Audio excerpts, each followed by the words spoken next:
மக்கள் தொலைக்காட்சி நேயர்கள் அனைவருக்கும் மனம் கனிந்த அன்பு ததும்பிய நல்வணக்கம். தமிழ் சொல்லும் காவியம் என்ற நிகழ்ச்சியின் மூலமாக மகாகவி பாரதியினுடைய பாஞ்சாலி சபதத்தை நாம் தொடர்ந்து கண்ணுற்று வருகிறோம், ஆய்ந்து வருகிறோம், ஓர்ந்து உணர்கிறோம், உணர்ந்து வருகிறோம். மண் பயனுற வேண்டுமே என்ற ஒரு ஒப்பற்ற சிந்தனையோடு இயங்கிக் கொண்டிருக்கிற மக்கள் தொலைக்காட்சி இதுபோன்ற பல்வேறு விதமான பண்பாட்டு கூறுகளை தமிழ் கூறும் நல்லுலகிலே அடையாளப்படுத்தி வருகிறது. அந்த வகையிலே தமிழ் சொல்லும் காவியம் என்ற நிகழ்ச்சி தொடர்ந்து தமிழிலே எழுந்த புலவர்களினுடைய காவியத்தை பறைசாற்றுகிற விதமாக இந்த நிகழ்ச்சி கற்பது தமிழ் என்ற நிகழ்ச்சியிலே ஒரு கூறாக தமிழ் சொல்லும் காவியம் என்ற அற்புத பகுதி தொடர்ந்து இயங்கிக் கொண்டிருக்கிறது. அதிலே பல்வேறு காவியங்களை தொடர்ந்து நாம் அண்மையில் மகாகவி பாரதியினுடைய பாஞ்சாலி சபதம் காவியத்தை தொடர்ந்து பார்த்து வருகிறோம். விதுரன் பஞ்சபாண்டவர்களை சந்தித்து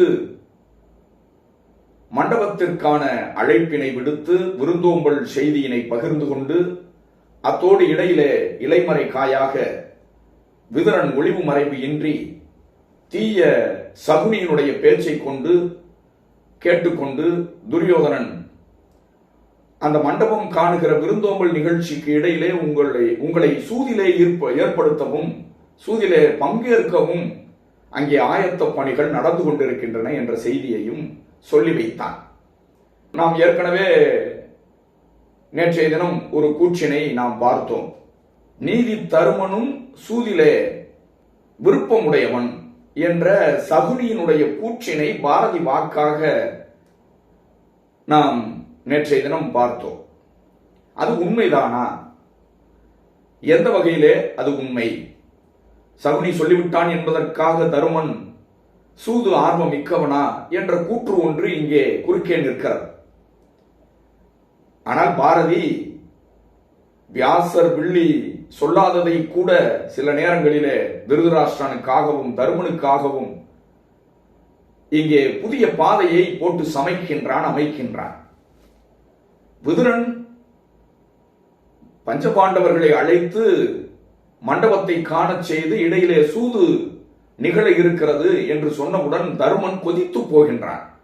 சூதிலே ஆர்வமுடையவன் என்று சொன்னால், சூதிலே அன்புடையவன் என்று சொன்னால், சூதிலே சூதாட்டத்திற்காக அலையக்கூடியவன் என்று சொன்னால் மகிழ்ச்சி அடைந்திருப்பான்.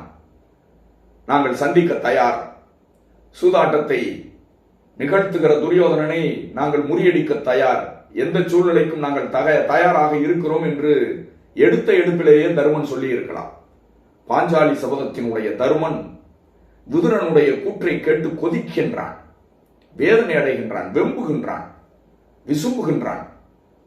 விதுரனை பார்த்து பல்வேறு விதமான கேள்விகளை எல்லாம் கேட்டு நொந்து போகின்றான். விதுரன் சொன்ன நேரத்திலேயே தருமன் எப்படி வேதனைப்பட்டான் என்பதனை பாரதியும் வேதனையோடு வெளிப்படுத்துகின்றார். என்று விதுரன் இயம்ப தருமன் எண்ணம் கலங்கி சில சொல் உரைப்பான். மன்று புனைந்தது கேட்டும் இச்சூதின் வார்த்தையை கேட்டும் இங்கு என்றன் மனத்தே சென்று வருத்தம் விளைகின்றது ஐயா, சிந்தையில் ஐயம் விளைகின்றது ஐயா. நன்று நமக்கு நினைப்பவன் அல்லன் நம்பல் அரிது சுயோதனன் தன்னை என்று தன்னுடைய எண்ணத்திலே ஏற்பட்ட வேதனையையும் சோதனையையும் விசும்பலையும் வெம்பலையும் கண்ணீரையும் விதுரனுக்கு முன்னாலேயே வெளிப்படுத்தினான் தருமன் என்று பார்க்கிறோம். அவன் என்ன சொல்லுகின்றான்? மன்று புனைந்தது கேட்டும் இச்சூதின் வார்த்தையை கேட்டும்.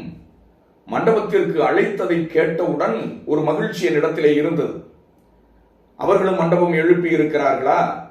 திருதராஷ்டிரன் பெரியப்பன் அழைத்திருக்கிறாரா?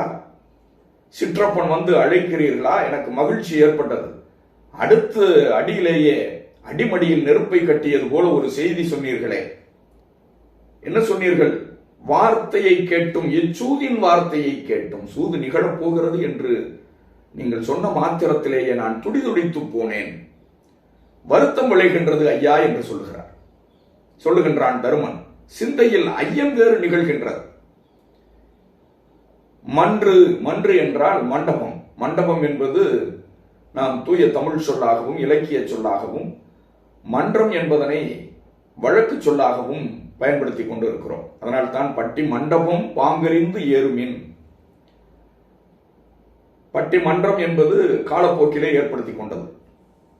இங்கே மன்று சமைத்ததை அமைத்ததை நினைத்து நான் மகிழ்ச்சி அடைந்தாலும் கூட நீங்கள் சொன்ன அந்த சூதாட்டத்தை நினைத்து நான் வெம்பி விட்டேன். எனக்கு ஒரு ஐயம் வேறு ஏற்படுகிறது. துரியோதனன் இதுவரை பஞ்சபாண்டவர்களுக்கென்று நன்மையை நினைத்ததே கிடையாது. நல்ல சிந்தனை அவனுக்கு வந்ததும் கிடையாது. துரியோதனன் என்றாலே பஞ்சபாண்டவர்களுக்கு தீங்கிழைப்பவன் என்பது எங்களுக்கு நன்றாக தெரியும். மேலும் தருமன் விதுரனிடத்திலே பல கருத்துக்களை தெரிவிக்கின்றான். நேரடியாக தருமன் விதுரனிடத்திலே இவ்வளவு அறக்கருத்துக்களை சொல்லுவதாக பில்லியோ வியாசரோ படைக்கவில்லை, பாரதி படைக்கிறார். வெளிப்படையாக தருமனுடைய சிந்தனையையும் கூற்றையும் இங்கே நம்மால் கண்ணுற முடிகிறது.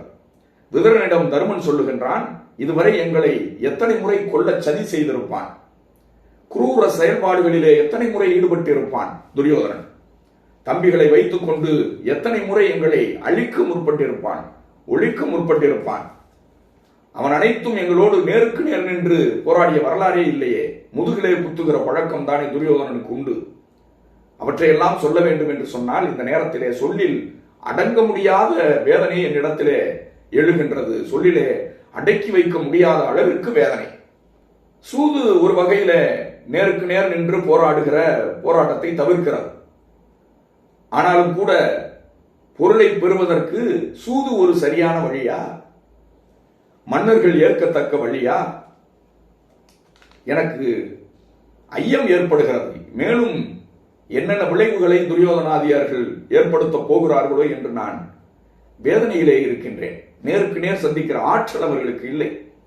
நேருக்கு நேராய் வரட்டும் நெஞ்சில் துணிவிருந்தால் என்று ஒரு பாடல் கூட நமக்கு நினைவிற்கு வருகிறது. அச்சம் என்பது மடமையடா, அஞ்சாமை திராவிடர் உடமையடா, ஆறிலும் சாவு நூறிலும் சாவு, தாயகம் காப்பது கடமையடா. பின்னால் வந்த திரைப்பட பாடலாசிரியர் கவியரசு கண்ணதாசன் எழுதினார்.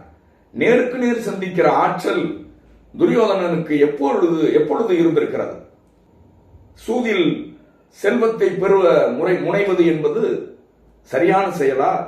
இப்பொழுது என்னை துன்பம் கவ்வுகிறது, துன்பம் என்னை ஆட்கொண்டு இருக்கிறது. இதிலிருந்து விடுதலை பெறுவதற்கு, இந்த துன்பத்திலிருந்து விடுதலை பெறுவதற்கு நீங்கள் தான் ஒரு நல்ல உபாயம் சொல்ல வேண்டும். நீ தான் ஒரு நல்ல உபாயம் சொல்ல வேண்டும், நல்ல வழியை சொல்ல வேண்டும்.